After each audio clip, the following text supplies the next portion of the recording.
अस्सलामुअलैकुम। यूपीएस पटपुरा तरह काम से अशफा कादिर। क्लास 8 का जनरल साइंस चैप्टर 7 जिसका टाइटल है कंबशन एंड फ्लेम आज लेके आया हूँ। इसका दूसरा पार्ट। आज एक एक्टिविटी है हमारे पास जिसमें लिखा गया है कि collect some materials like straw, match sticks, kerosene oil, paper, iron nails, stone pieces, glass etc. इन चीज़ों को हमें पहले जमा करना है।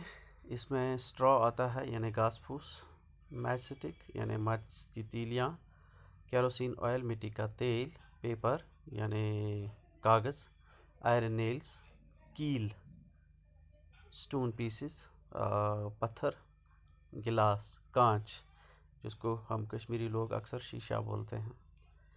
Under the supervision of your teacher try to burn each of this materials one by one.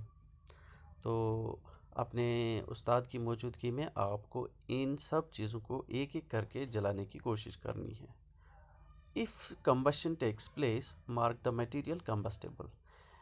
जो चीज़ जलती है या जिसकी कंबशन होती है उसको आपने नाम देना है कंबस्टेबल, और जो नहीं जलती या जो जिसमें कंबशन नहीं होती उसको नॉन कंबस्टेबल सब्सटेंस आप मार्क कर सकते हैं। तो इसका ये टेबल मैं अलग से लेके आया हूँ। तो सबसे पहले है वुड, उसके बाद है paper, iron nails, kerosene oil, stone pieces, straw, charcoal, match stick और गिलास। वुड जो है ये जलता है तो ये कंबस्टेबल है, तो कंबस्टेबल में टिक कर दीजिए। पेपर जो है ये भी जलता है तो ये कंबस्टेबल है, तो इसमें टिक कर दीजिए। आयरन नेल्स यानी कील ये नहीं जलते तो ये नॉन कंबस्टेबल है।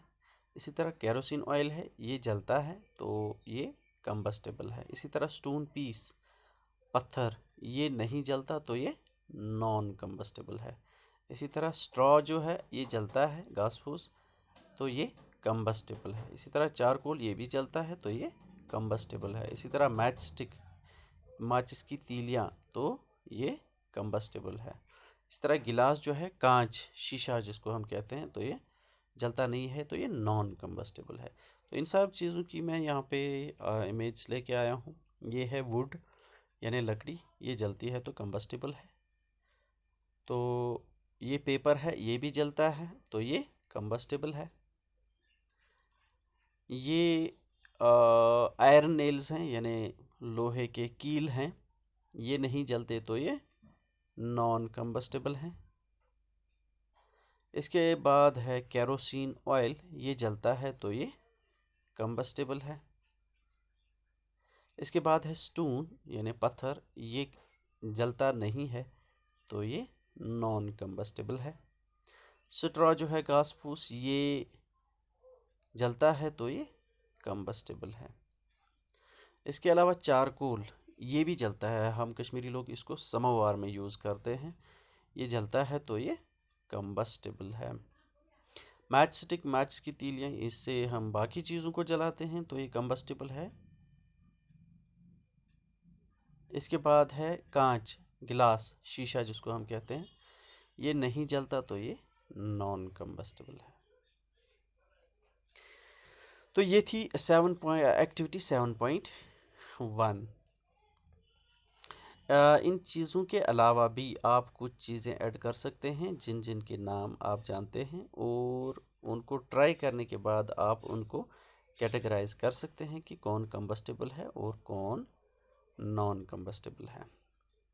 अब एक्टिविटी 7 जो है 7.2, ये एक्टिविटी जो है ये इस लिए है कि हमें साबित करना है कि कंबशन के लिए एयर का होना या ऑक्सीजन का होना बहुत ज़रूरी है।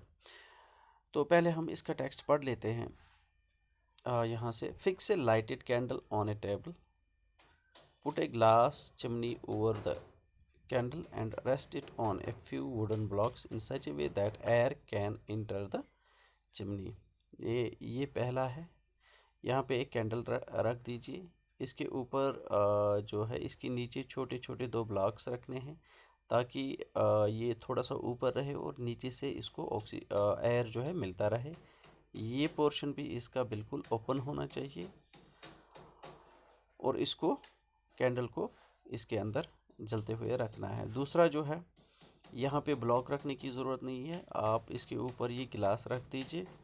ये दोनों तरफ से ओपन होने चाहिए, यहाँ से भी ओपन होना चाहिए, यहाँ से भी ओपन होना चाहिए।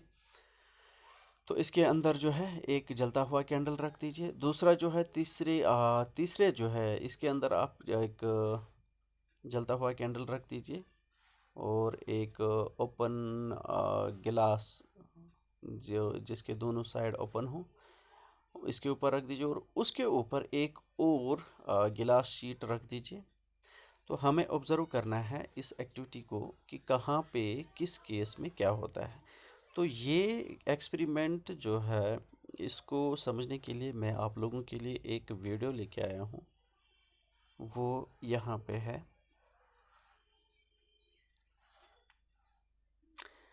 यहाँ पे एक केस ए है, इसमें आप देख लीजिए नीचे से एक फटा रखा गया है, उसके ऊपर 2 ब्लॉक्स रखे गए हैं। दूसरा जो है ये एक फटा है, उसके ऊपर कुछ नहीं है। तीसरा फटा भी बिल्कुल एकदम प्लेन है, खाली है। इसके ऊपर हम 3 कैंडल्स रख देते हैं जो एकदम जल रहे हैं। तो उसके ऊपर हमें इनके ऊपर हमें 3 अलग अलग गिलासेस रखने हैं। जिन गिलासेस के जो बेसिस हैं हमने काट दिए हूँ। अब पहला वाला गिलास जो है केस ए के ऊपर रख दीजिए, ये फर्स्ट केस है। इसके नीचे हमने ये 2 वुडन ब्लॉक्स रखे हुए हैं। दूसरा जो है, यहाँ पे हमने वुडन ब्लॉक्स का इस्तेमाल नहीं किया है, हमने इसके ऊपर बेसलेस जो है गिलास रख दिया है। और तीसरा जो है, तीसरे के ऊपर हम ऐसा ही एक गिलास रख देते हैं जिसका हमने बेस काटा था, लेकिन अब इस बेस के ऊपर हम एक गिलास शीट रख देते हैं, जैसा कि यहाँ पे आप देख रहे हैं। अब हम पहले वाले को ऑब्जर्व करते हैं। पहला वाला जो है, ये फर्स्ट केस में ये कैंडल जो है ये आराम से जलता रहेगा।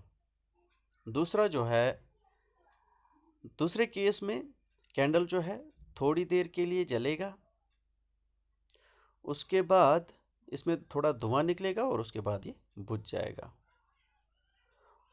तीसरे केस में जो है कैंडल जो है कुछ लम्हों के लिए जलेगा और उसके बाद एकदम बुझ जाएगा।